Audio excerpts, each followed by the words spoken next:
So when he comes to Virginia, which is a stone's throw from the White House, what are you going to do about it? Well, look, he's come to Virginia a whole bunch, and we've rejected him every single time, right? 2016, 2020, 2024. And then last November in 2025, we elected a historic slate of candidates. I'm the first Black attorney general in the history of Virginia, right? 407 years. So he probably doesn't like the fact that I'm sitting in this seat, but here I am ready to defend anything that he's trying to do, right? We feel the things that are happening in Washington acutely because of our proximity. Yeah. And, people in Virginia are smart enough to know the crap that they're talking about and how it doesn't align with who we are as a Commonwealth and where we want to go. But we want to tell the whole story, right? That's the really powerful thing about Virginia, is that we continue to step up, make our voices heard so that things aren't erased and things don't go by the wayside. And that's why I think this election in 25 was so special, and it sets the stage for success in 2026 across the country.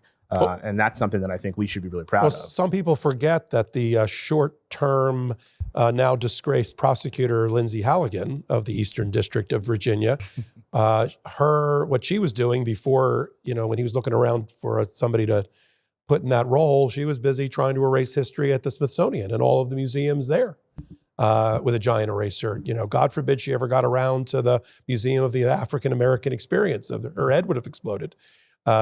So I guess from our audience's perspective, we are encouraged and emboldened by federal judges like the one in Philadelphia who's doing what she's doing.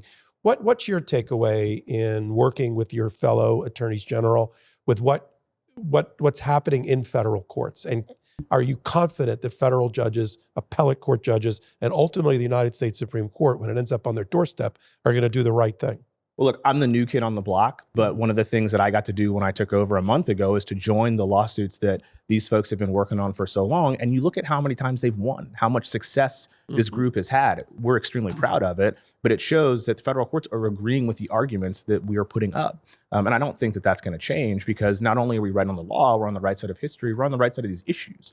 And so, again, whenever there's federal overreach, whenever there's things that are happening that don't align with our values or the law, we're going to step up and fill that void and be those defenders. And I think that's why attorneys general are really the most important positions in states right now, because of what's happening in Washington. And in all the cases that you've brought